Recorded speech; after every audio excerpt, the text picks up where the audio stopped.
Hey there folks. So in a previous video we've set up this PCG system here which will use our height in order to create a density value. So you can see where I've cut out this bit, and I extended that video there by actually exploring something with this node here, this attribute filter.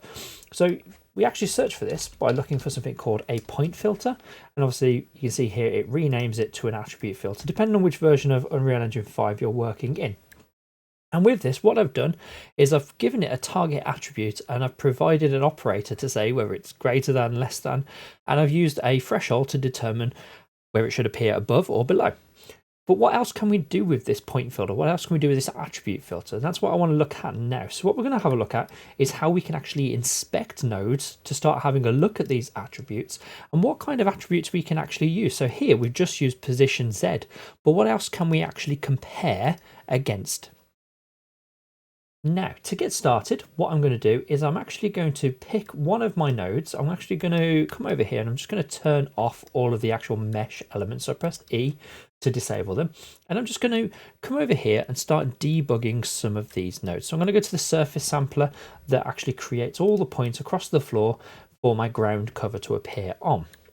Obviously, we've got the attribute filter, and you can see that when I enable the debug on that, you can see where it's only showing the ones that are on top. But let's go for everything first of all.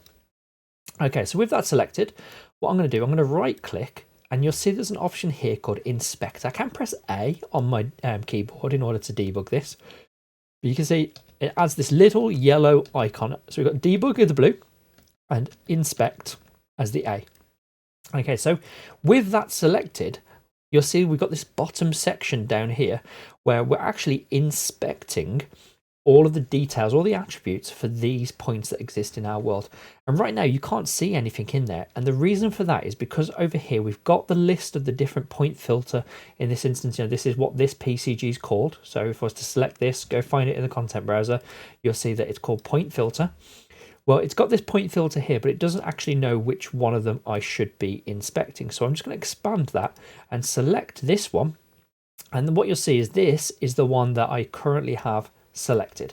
If I had multiple of these, so if I was to drag this over and create another one of them, you can see that point filter 2 is also now available. So I could actually go and inspect all the points that exist in point filter 2. So you can see which one is being debugged, which one is being inspected, is dependent on the one that I have selected here. So I'm just going to select this one, this duplicate one. I'm just going to delete it for a moment. Let's stay with this one that we started with. And think of this kind of like how when you're debugging blueprints, you can go up to your debug option and you can choose which actor you're actually going to debug from. I'm doing the exact same thing here. Now, things that are useful in this inspect option over here. So the first one that I want you to notice, and you can't actually see it because I've got this only on half the screen. So let's just expand out for a moment. The first one I want you to point out is this number of points. So this is going to tell us actually how many points we have here. And I can actually move along here and keep on pressing A to move the inspection. So you can only ever inspect one node at a time.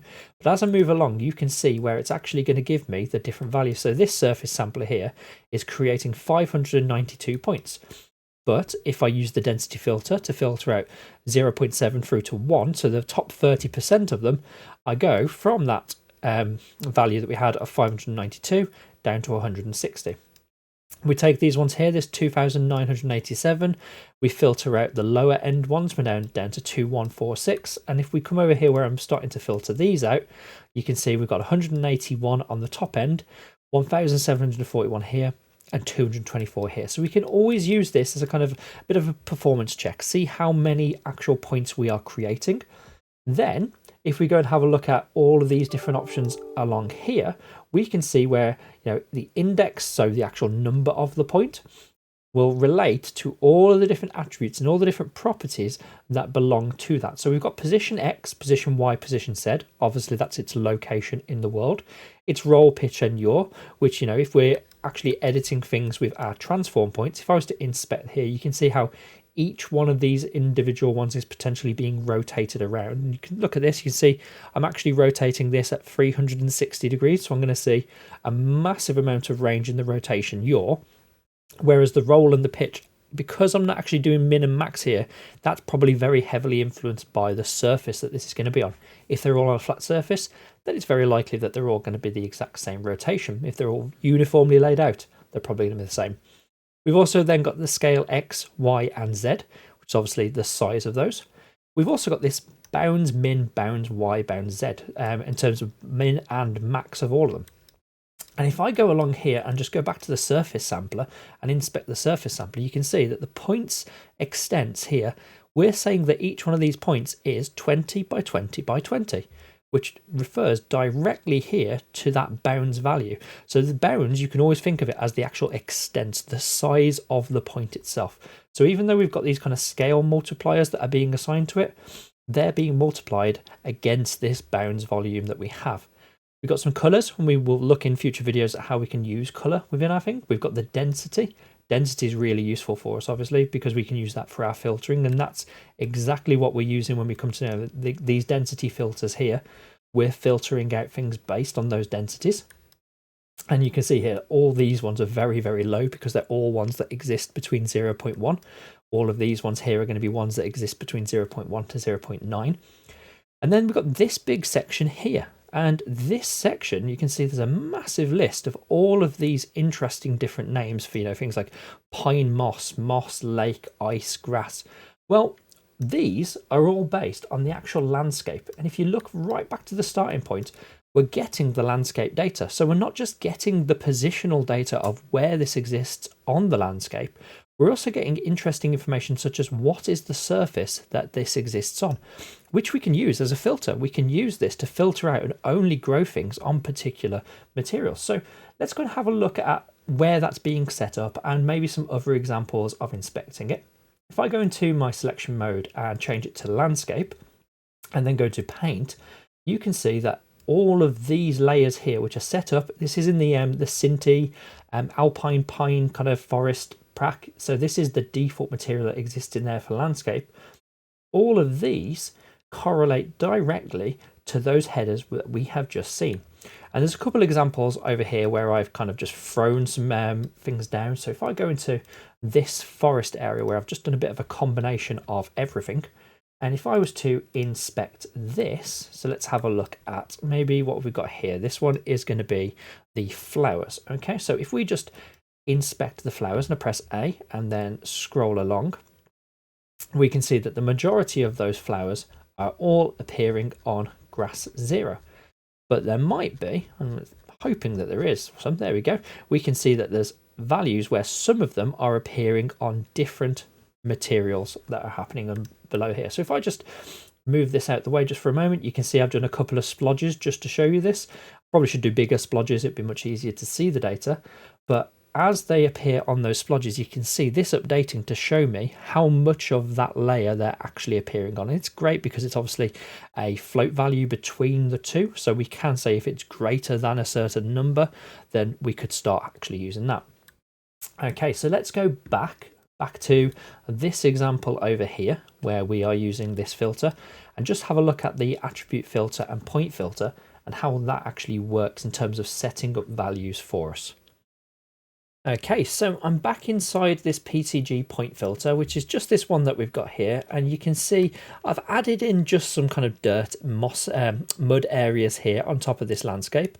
And you can see where the points are already existing. And those points exist because it's the previous one I've done in a previous video about how to use the position.z value and check whether it is greater than a float value.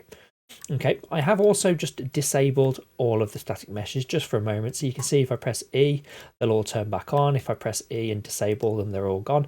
And that's just because I really just want to look at the actual points that we're using. I want to debug these points and understand how they work.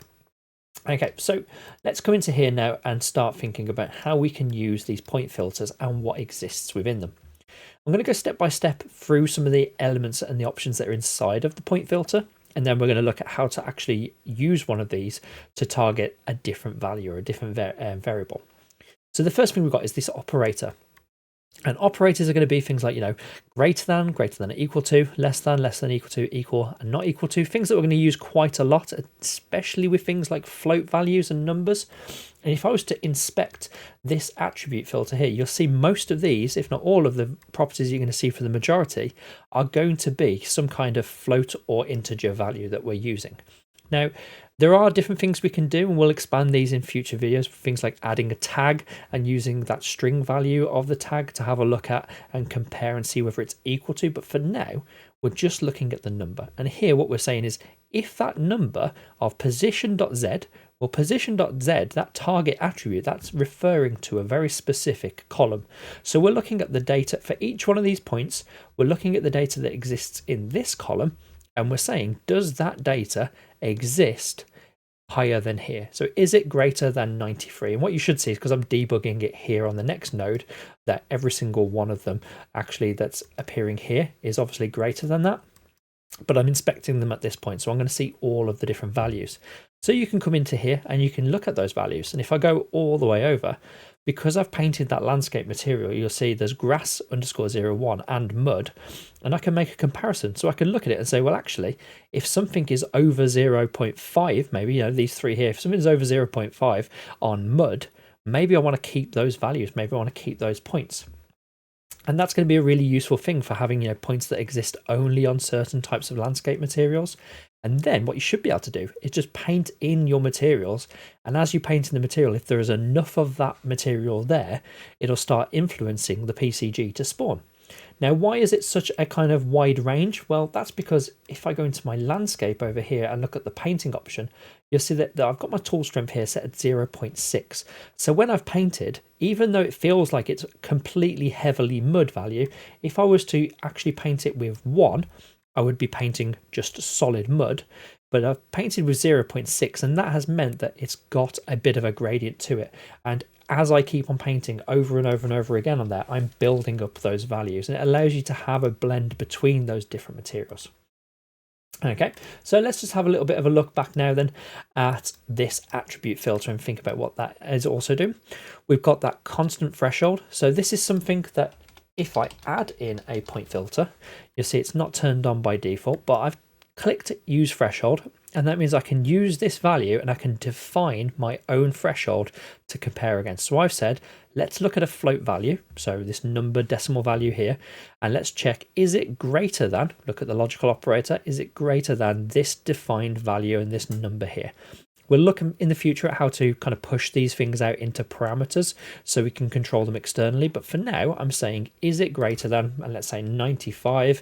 If it's then greater than 95, then those are the points that come out of the inside filter. So points that meet the criteria, meet the kind of restriction that's been put on here, they'll come out of inside filter, and everything else, the ones that don't meet that kind of condition, are going to come out of the outside filter.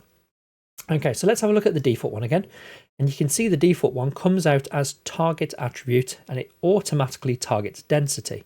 We can click on this plus and you'll see there's a whole bunch of other ones that already exist for us, and they refer to things that are already down here. You'll notice that position is just one thing. So position is actually the vector value for all three of the positions. So go back here, position X, Y, and Z, but you can target a specific one. Just put in point Z at the end of that, and now it's targeting the Z value. Whereas the density, obviously density is just one column and it looks at one value here. Okay, so I'm going to go into this one instead of the top one there. Let's inspect this one. And just to get this working, what we're actually going to have to do is just make sure it goes into something afterwards. So I'm just going to plug it into my ground cover points named reroute node. If I didn't have that plugged in, it might not actually show me the debug. So just make sure it's going somewhere afterwards and debug that. And we're going to check that density and say, is that density greater than a value of 0.5? Okay, let's just pop back into the actual scene now and see what that looks like. Okay, so we're back in the scene and we're looking at the outcomes of that. And now you can see that all of these points, all of the points that are showing up here for my debug, they're all of a density value of 0.5 or greater. Now, if we go along and actually just enable all of these static mesh spawners, we know that these static mesh spawners, this one here, which is the flowers, so the green flowers with the little white kind of flower bit at the top, they exist in a density filter of 0 to 0.1. So here I'm already filtering out before I get to there, and I'm filtering out only points that exist that are 0.5 or greater. And that means that if you look around here, all of those green flowers have gone because we've actually filtered out all of those points here before we get to them. They'd be contained here inside of this outside filter. Okay, so let's just have a look at this and say, what about if it was greater than or less than 0.1? Well, now we only get the points that are really, really dark, those points that exist in that bottom 10%. So really what this is doing is it's basically working as this node, this density filter over here.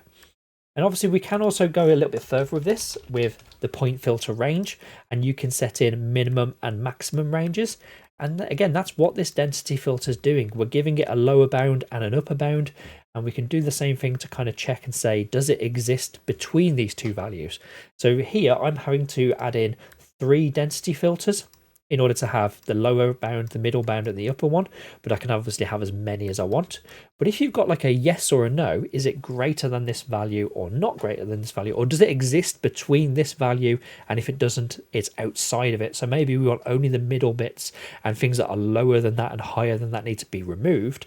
Well, that's where we can use this attribute filter range to kind of give us the outside one, so we could always prune and remove and intersect and just get rid of all of those points. Okay, so just to go through this and just summarize one more time, we've got this point filter or attribute filter as it gets renamed.